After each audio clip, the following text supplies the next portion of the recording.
Muy buenos días, vamos con lo mejor de la información deportiva. Es casi un hecho ya que el próximo año regresan en series de las grandes ligas a la Ciudad de México, en específico al nuevo estadio de los Diablos Rojos del México. Se habla de que la serie entre los Dodgers de Los Ángeles y los Padres de San Diego se realizará aquí, en la capital del país. El béisbol de las grandes ligas podría volver a la Ciudad de México en el 2018, cuando Los Ángeles Dodgers y los Padres de San Diego disputen una serie de temporada regular en la capital del país. De acuerdo con reportes de prensa, las novenas estadounidenses se estarían enfrentando en abril en la nueva casa de los Diablos Rojos del México. Como platillo principal, los seguidores de la pelota caliente en México podrían ver de cerca al primera base de los Dodgers, Adrián González, al igual que al pitcher Julio Urias, en lo que representaría una nueva serie internacional para la novena angelina desde 2014, cuando jugaron en Australia. Por su parte, los Padres volverían al país tras disputar una serie de temporada en 1996 jugada en Monterrey ante los Mets de Nueva York. Además, el grupo de propietarios del equipo de San Diego incluye a Alfredo Harpelú, dueño de los Diablos Rojos. 21 Noticias. Bueno, y una vez conseguido su pase para los Juegos Centroamericanos que se van a llevar a cabo en Barranquilla, Colombia, Aida Román también tiene al mismo tiempo la mira bien puesta en lo que será su participación en la Copa del Mundo de Tiro con Arco, la fecha que se va a realizar precisamente aquí en el Zócalo capitalino. La arquera capitalina Aida Román se prepara con ahínco para afrontar en casa, la Ciudad de México, el Campeonato Mundial de Tiro con Arco a realizarse en el Zócalo del 15 al 22 de octubre próximos. Los buenos resultados obtenidos por Aida en pasados días durante el Festival Deportivo de Guatemala, en el que cosechó la medalla de plata individual y la presea de oro por equipos, además del pase a los próximos Juegos Centroamericanos, tienen muy motivada a la arquera. Pero Román no se duerme en sus laureles y continuará preparándose para la justa en la capital del país, donde aseguró los asiáticos serán los rivales a vencer. La multimedallista centroamericana y panamericana compartió que actualmente alterna sus entrenamientos en la Alberca Olímpica, el Comité Olímpico Mexicano y en el Centro Nacional de Desarrollo de Talentos Deportivos y Alto Rendimiento. 21 Noticias. Bueno, y hablando precisamente del Zócalo capitalino, el próximo año, el 2018, podría convertirse en sede del encuentro urbano de Salto con Garrocha. Recordemos que precisamente este evento, en sus 4 ediciones que ya lleva, ha ido recorriendo varios puntos significativos de la Ciudad de México, como la Alameda, como el Ángel de la Independencia, apenas este fin de semana que pasó el Monumento a la Revolución, y se pretende llevarlo también al Zócalo.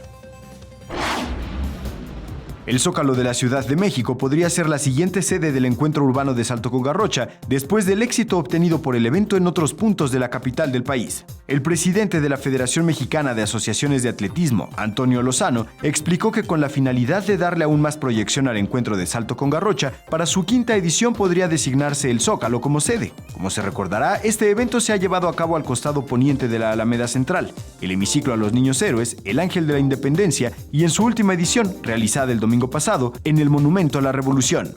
Lozano agregó que el encuentro urbano de Salto con Garrocha se debe tomar como base para llevar pruebas atléticas más cerca del público y al mismo tiempo difundir esta actividad y acrecentar el número de practicantes. 21 Noticias. Y ayer la FIFA dio a conocer que el gol anotado por Marco Fabián en la Copa Confederaciones ante Alemania se convirtió en el mejor gol de este certamen. Valió para maldita la cosa, porque la verdad es que pues de todas formas México perdió frente a la escuadra germana, lo sabemos, pero bueno, después de una votación hecha precisamente por aficionados de todo el mundo a través del portal de la FIFA, se eligió a el gol del jugador del Frankfurt como el mejor del torneo. En segundo lugar quedó el de otro mexicano, el de Raúl Jiménez, anotado frente a Nueva Zelanda, y en tercer lugar el que lo anotó, uno de los que lo anotó Portugal a México. Ahí está, bueno, dentro del fracaso que significó la Copa Confederaciones para la escuadra de Juan Carlos Osorio, pues está este diamantito golazo de Marco Fabián, unos 30 metros del arco rival, le pegó con violencia y sobre todo muy bien colocado para vencer al arquero alemán, que por cierto es arquero del Barcelona de España. Y vamos a hablar también de fútbol porque hoy se reactiva la Copa Oro después de un día de descanso con este par de partidos. A las 6:30 Costa Rica enfrenta a Panamá. Ahí vemos el estadio, y a las 9 de la noche en el mismo escenario Honduras recibe o se enfrenta a Guyana Francesa. Recordemos que la escuadra mexicana tendrá su segundo partido hasta el próximo jueves frente a Jamaica por la noche. Y bueno, ya para despedirme, Juan, te voy a mostrar este video. Resulta que este fin de semana inventaron un nuevo método para hacer tiempo en el fútbol. Lo hizo un jugador brasileño de primera división, mañoso como no tienes una idea. Vamos a ver lo que hizo. Bueno, pues faltaba, su equipo ganó 1-0, faltaban 2 minutos para que acabara, había que le hiciera hacer tiempo porque tenían encima al rival. Se hizo lesionado, que no es cosa rara, ¿no? Eso ya es sabes típico, que se ¿no? tiran. Sí. Y mira, se tira del carrito. ¿Cómo? Se tiró del carrito cuando lo están subiendo, y te vamos a ver en cámara lenta.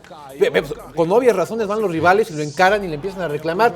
Ahorita lo vamos a ver la imagen en cámara lenta, como cuando lo están colocando para allá en el famoso carrito de las desgracias, él se hace un costado y se gira y se tira al suelo.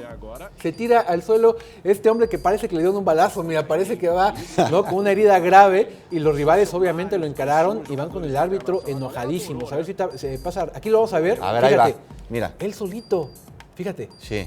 Él solito se gira con las piernas, ¿viste? Es que sintió que no estaba bien la camilla y aprovechó, ¿no? No, hombre, es un farsante. No, eso me queda clarísimo. El tipo como bebé, como Cito Togui Panda, cuando vio que ya venía el carrito, se empezó a girar, míralo, de las piernas se empezó a girar la cadera y dijo, pues me voy para abajo, ¿no? Sí. Y se tiró todo esto con tal de hacer tiempo y que corriera el cronómetro para que su equipo pudiera mantener el triunfo, que al final de cuentas lo consiguió, y él sí se lesionó ya hasta el terminar el encuentro. Como árbitro, ¿qué haces ante una situación No, como pues tal? nada, es parte de la maña del deporte. Muchas gracias, Juan, fue la información deportiva. Muchas gracias a ti, Ricardo.